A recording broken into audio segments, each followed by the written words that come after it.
और बुलेटिन की शुरुआत आज की सियासत से जुड़ी बड़ी खबर के साथ कर लेते हैं। दरअसल आज 14 अप्रैल है और प्रदेश में आज अंबेडकर जयंती के मौके पर कई कार्यक्रम होने वाले हैं। वोट बैंक के खातिर सभी सियासी पार्टियों ने अंबेडकर जयंती को मनाने की तैयारी की है। बिल्कुल, आज भारतीय जनता पार्टी, समाजवादी पार्टी और बहुजन समाज पार्टी ने अंबेडकर जयंती पर कार्यक्रम रखा है। लखनऊ में सीएम योगी अंबेडकर महासभा में शामिल होंगे। ये कार्यक्रम सुबह 11 बजे रखा गया है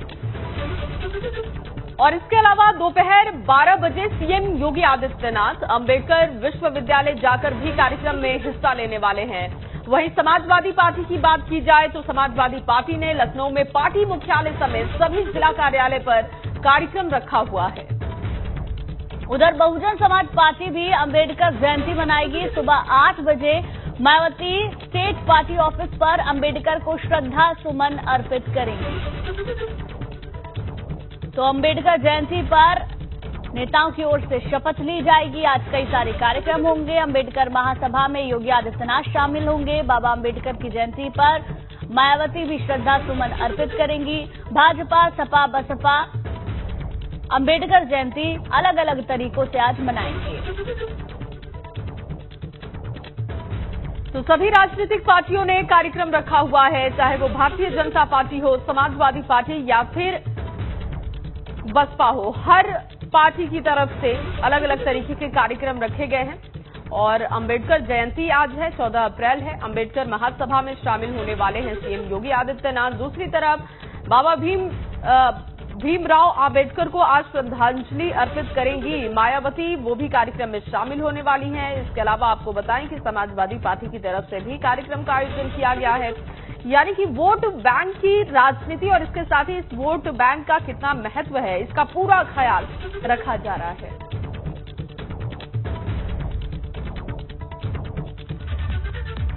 वहीं उत्तर प्रदेश में एमएलसी चुनाव की आचार संहिता खत्म होने के बाद अब आईएएस और आईपीएस के तबादलों की तैयारी की जा रही है। बताया जा रहा है कि आज तबादलों की लिस्ट जारी हो सकती है।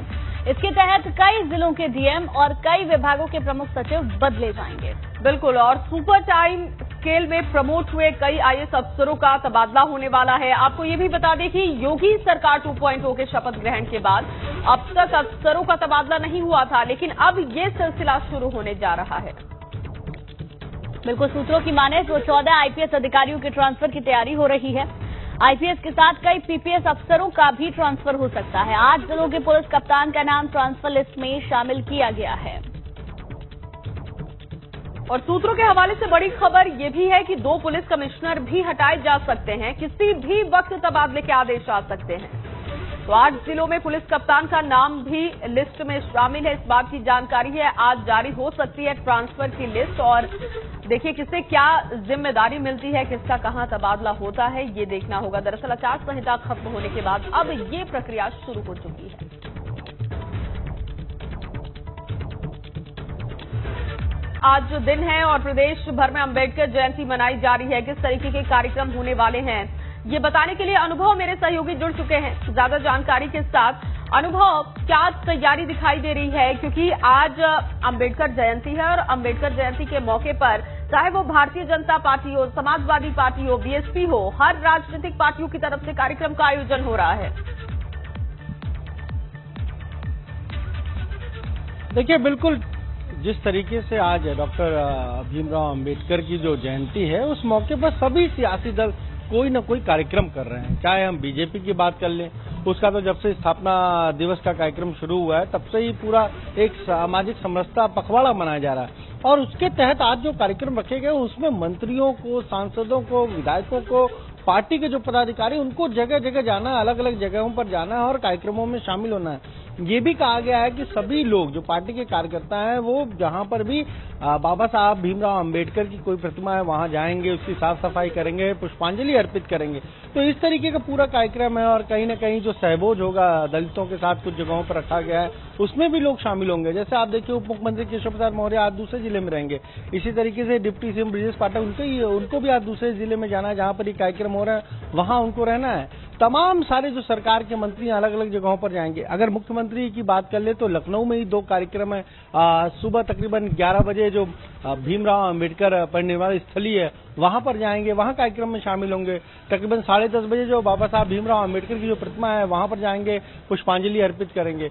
बीएसपी सुप्रीमो मायावती की बात कर ले तो अभी 8 बजे वो पार्टी कार्यालय जाएंगी, वहां पर पुष्पांजलि का कार्यक्रम रखा गया है। वहां भी वो कुछ न कुछ संदेश जरूर देंगी पार्टी के कार्यकर्ताओं को आज। और इसके अलावा समाजवादी पार्टी की अगर बात कर ले तो पूरे प्रदेश में जितने भी समाजवादी पार्टी के कार्यालय, इसके लिए तो बाकायदा एक चिट्ठी प्रदेश अध्यक्ष की तरफ से जारी की गई कि सभी कार्यालयों पर आज ये कार्यक्रम किया जाए अम्बेडकर की जयंती पर, और साथ ही साथ जो संविधान की प्रस्तावना उसको भी पढ़कर सुनाया जाए।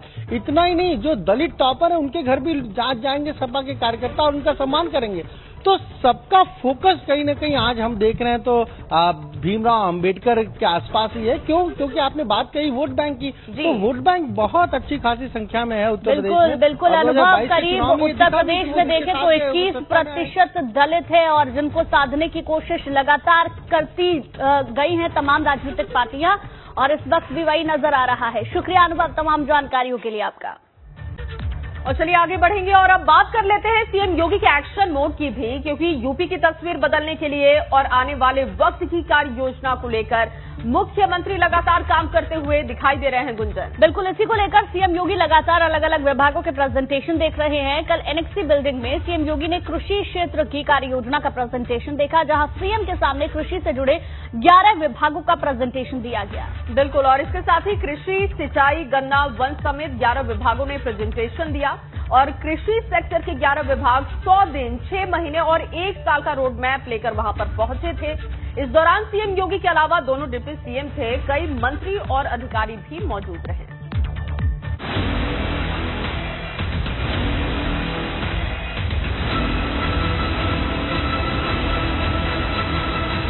योगी की क्लास, कितने मंत्री प्रेजेंटेशन में पास।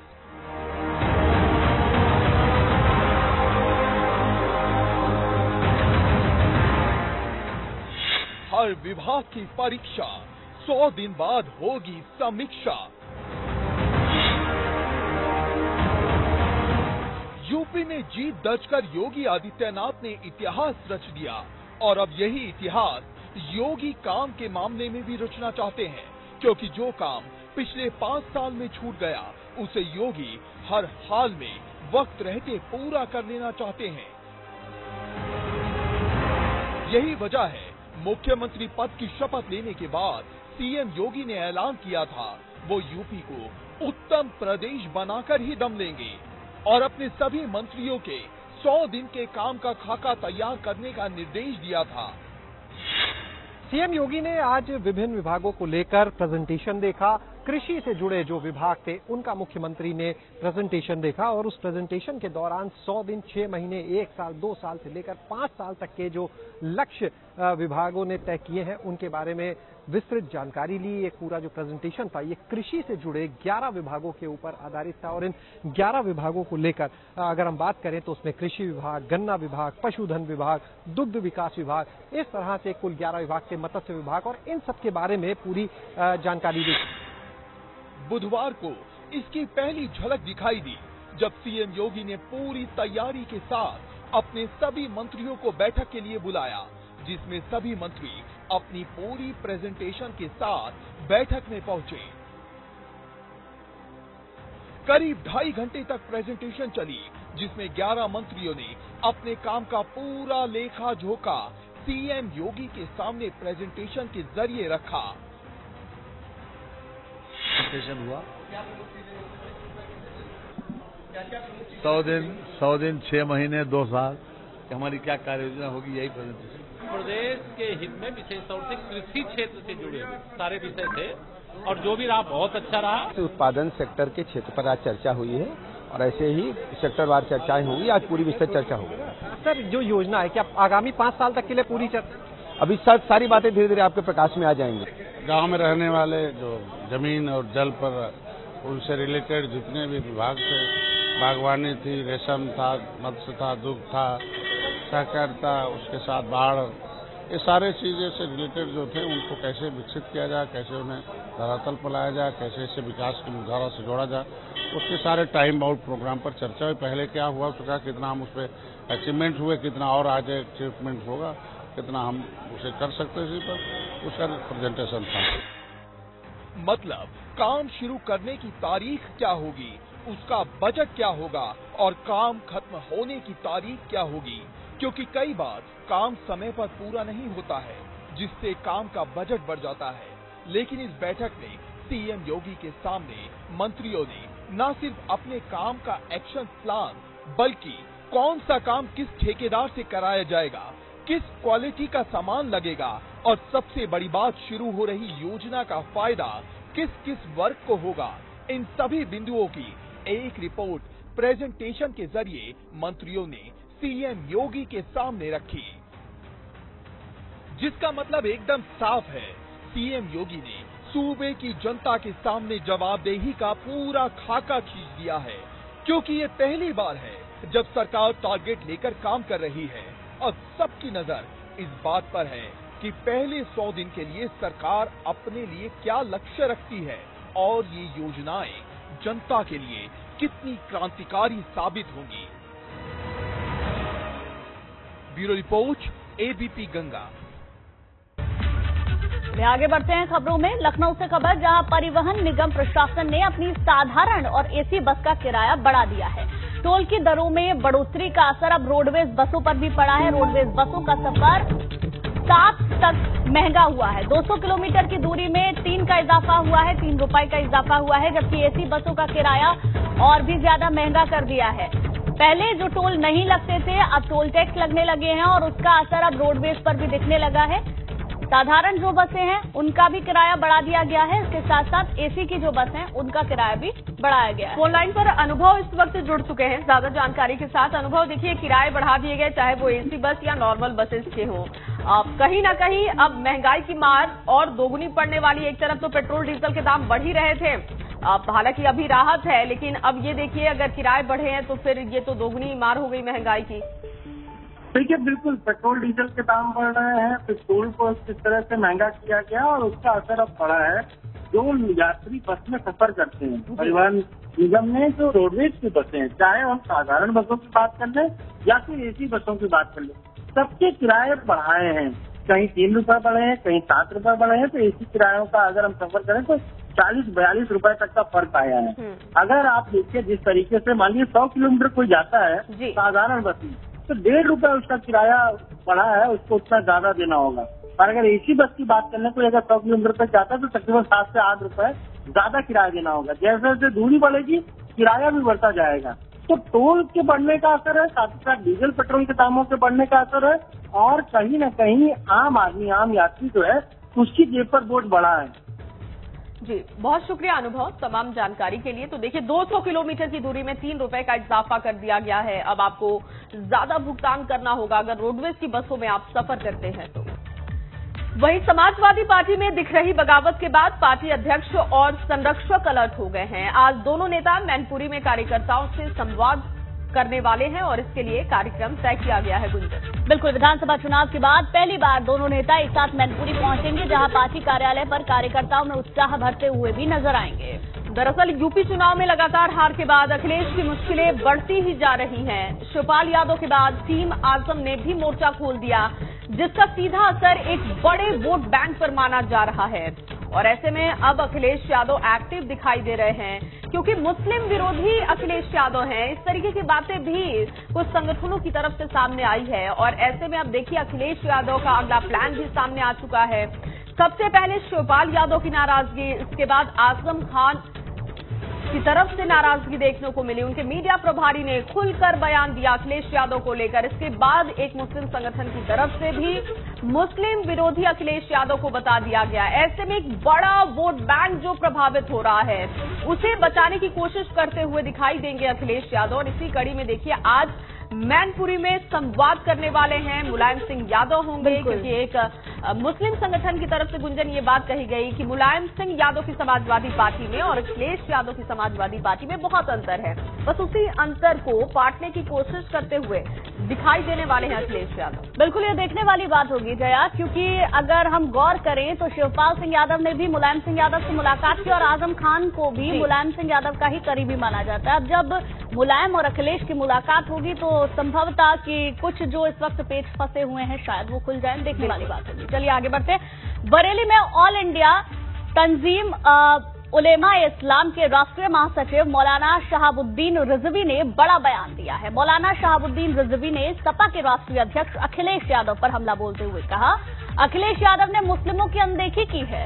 और इतना ही नहीं गुंजन, मौलाना शहाबुद्दीन ने ये भी कह दिया कि मुस्लिम समाजवादी पार्टी को छोड़कर दूसरे विकल्प पर अब विचार करें, क्योंकि अखिलेश और मुलायम की सपा में जमीन और आसमान का फर्क है। बिल्कुल, मौलाना यही नहीं रुके, अखिलेश पर हमले के अलावा सीएम योगी के बुलडोजर एक्शन की तारीफ भी कर दी और कहा कि मुस्लिम हिंदुस्तान में पूरी तरीके से सुरक्षित है, बुलडोजर केवल उन लोगों पर चल रहा है जिन्होंने गलत किया है।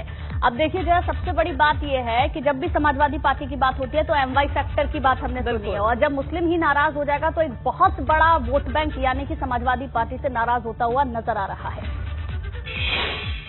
कई जगह से ऐसी आवाजें आ रही हैं कि मुसलमान हिंदुस्तान में सुरक्षित नहीं है। ऐसे में दरगाह आला हजरत से जुड़े मौलाना शहाबुद्दीन हमारे साथ में बात करने के लिए मौजूद हैं और उन्होंने एक मशवरा दिया है कि किस तरीके से मुसलमानों को रहना है इस देश में, वो क्या करें और क्या ना करें। आपसे जानना चाहेंगे क्या पूरा आपने जो प्रेस नोट जारी किया है उसके बारे में। दरअसल इस वक्त जो हालात हैं हिंदुस्तान के और बिलखुसूस उत्तर प्रदेश के, उस हालात के पेश नज़र मैंने जो बयान दिया है और मैंने जो मुसलमानों को मशवरा दिया है वो ये है कि मुसलमान किसी भी पॉलिटिकल पार्टी के साथ इतनी अकीदत और मोहब्बत का इजहार न करें और न ही किसी पॉलिटिकल दूसरी पार्टी के साथ इतनी दुश्मनी करें कि बाद में नुकसानात का सामना करना पड़े। बहुत सारे हालात में चेंजिंग हुई है, बदलाव हुआ है, इसलिए मुसलमानों को भी चाहिए कि अपने नजरिए में और अपनी सोच और फिक्र में बदलाव लाएं। और इसी बीच एक बड़ी खबर भी मिल रही है। गोरखपुर मंदिर हमले मामले में यूपी एटीएस की जांच में अहम खुलासा हुआ है। मुर्तजा की फेसबुक पर 6 आईडी थी। मुर्तजा सिर्फ मुस्लिमों को ही दोस्त बनाता था। गोरखनाथ मंदिर के दक्षिणी द्वार पर पीएससी जवानों पर हमला करने वाला अहमद मुर्तजा बाकी इंटरनेट मीडिया पर भी बेहद सक्रिय था। और देखिए एक बड़ी जानकारी ये भी है कि फेसबुक आईडी पर करीब 1000 उसके दोस्त थे। फेसबुक का पासवर्ड भी इतना टेक्निकल होता था कि उसे आसानी से डिकोड नहीं किया जा सकता था। गुंजन, ये देखिए फिर से कई संकेत मिल रहे हैं और विवेक इस वक्त हमारे साथ जुड़ चुके हैं ज्यादा जानकारी के साथ। विवेक, एक के बाद एक खुलासे और अब फेसबुक को लेकर जो डिटेलिंग सामने आई है विस्तार से बताइएगा। देखिए, मुर्तजा जब गिरफ्तार हुआ था तब उसका एक जो सोशल मीडिया पर अकाउंट पाया गया था वो था टेलीग्राम का। टेलीग्राम के अकाउंट से छानबीन शुरू हुई जिससे पता चला कि कई अकाउंट इससे जुड़े हुए थे। फेसबुक और इंस्टाग्राम, चूंकि इनके पासवर्ड इतने जटिल थे जिसको क्रैक करने में जो एक्सपर्ट हैं एटीएस के उनको बड़ा टाइम लग गया। जब पासवर्ड क्रैक किया गया, वो ओपन किया गया अकाउंट, तब उसमें पता चला कि जो इसकी एक मानसिकता थी, जो मुस्लिम समाज को लेकर जो इसके मन में एक जहर भर दिया गया था कि उनके साथ उत्पीड़न हो रहा है, उनकी प्रताड़ना की जा रही है, उनको परेशान किया जा रहा है। पूरे देश नहीं पूरे विश्व में मुस्लिमों की यही स्थिति है। ये अपनी विचारधारा, जो उसने एक विचारधारा बनाई, उसको फेसबुक के माध्यम से 6 अलग अलग अकाउंट थे जिसमें हजारों लोग जुड़े हुए हैं और उन लोगों में सबसे ज्यादा मुस्लिम था। सिर्फ एक अभी तक एक युवक मिला है जो महाराष्ट्र में उसके साथ आईआईटी में पढ़ता था। वो युवक सिर्फ गैर हिंदू था, बाकी सभी मुस्लिम समाज के लोग थे और उनको ये बताता था कि मुस्लिम समाज का उत्पीड़न हो रहा है और समाज के लिए, अपनी कौम के लिए कुछ बेहतर करना है। विवेक, अभी तक की जो जांच पड़ताल हुई है उसमें जो खुलासा हुआ है उसमें ये भी साफ हुआ है कि मुर्तजा को लगता था कि मुस्लिमों के साथ ठीक नहीं हो रहा है। और चलिए खबरों में आगे बढ़ेंगे। प्रयागराज से आपको बड़ी खबर दे दे। प्रयागराज में एबीपी गंगा की खबर का बड़ा असर हुआ है। गंगा की धारा को कैद कर सड़क बनाने के मामले में ये एक्शन हुआ है। एबीपी गंगा पर खबर दिखाए जाने के बाद प्रशासन हरकत में आया और डीएम ने अवैध रूप से बनाई गई सड़क को तुड़वाया है। डीएम संजय कुमार खत्री ने देर रात ये कार्रवाई की है। एबीपी गंगा पर खबर दिखाए जाने के बाद प्रशासन की नींद खुली है और देखिए अब इसमें एक्शन भी हो चुका है। डीएम संजय कुमार खत्री देर रात पहुंचे कार्रवाई करने के लिए। उस वक्त की तस्वीरें ये देखिए हम आपको दिखा रहे हैं कि किस तरीके से प्रयागराज में गंगा नदी को काटकर गंगा की धारा को कैद करने की कोशिश की जा रही थी सड़क बनाने के लिए। इस खबर को हमने प्रमुखता से उठाया और अब इसका असर भी दिखाई दिया। गुंजन, बिल्कुल, अवैध रूप से बनाई गई सड़क को तुड़वा दिया गया है। ये बड़ी कार्रवाई डीएम संजय कुमार खत्री ने देर रात को की है। ये कुछ तस्वीरें भी हम आपको दिखा रहे हैं किस तरीके से अवैध रूप से बनाई गई जो सड़क है उसको तुड़वा दिया गया है। एबीपी गंगा ने प्रमुखता से इस खबर को दिखाया था और उस खबर का असर भी हुआ है। गंगा की धारा को कैद कर सड़क बनवाने की कोशिश वहां पर की जा रही थी। एबीपी गंगा ने खबर को प्रमुखता से दिखाया, उसके बाद प्रशासन जागा और देर रात डीएम संजय कुमार खत्री मौके पर पहुंचे और वहां पर कार्रवाई की गई। मोहम्मद मोइन हमारे संवाददाता ज्यादा जानकारी के साथ फोनलाइन से जुड़ गए। मोहम्मद मोइन, एबीपी गंगा की खबर का बड़ा असर देखने को मिला। जी बिल्कुल, निश्चित तौर पर कहा जा सकता है कि पिछले 2 दिनों में एबीपी गंगा ने इस खबर को काफी प्रमुखता से दिखाया था। उसके बाद सरकारी अमले में हड़कंप मचा। पहले डीएम ने इस मामले में जांच बिठाई, उसके बाद जो पुलिस महकमे के आईजी हैं उन्होंने भी जांच के आदेश दिए और देर रात आनंद फानंद में टीम भेजी गई और जो सड़क बनाई गई थी उस सड़क को तोड़ दिया गया और जो गंगा का प्रवाह कैद कर दिया गया था गंगा की धारा को, अब वो फिर से गंगा आगे की तरफ बढ़ने लगी है। जो 2 सड़कें बनाई गई थी, दोनों सड़कें देर रात जो है वो तोड़ दी गई और अफसरों का ये कहना है कि इस मामले में अगर जरूरत पड़ी तो आज भी कार्रवाई की जाएगी। अगर कोई धारा प्रवाह होने में कोई बाधा होती है तो आज भी वहाँ पर जेसीबी मशीनें लगा करके उस धारा को आगे बढ़ने दिया जाएगा। तो ये जो प्रयागराज के डीएम है संजय कुमार खत्री, उन्होंने खुद एबीपी गंगा को फोन करके इस बारे में जानकारी दी है। बिल्कुल, और उसी का असर भी देखने को मिला। बहुत बहुत शुक्रिया मोहम्मद मोइन।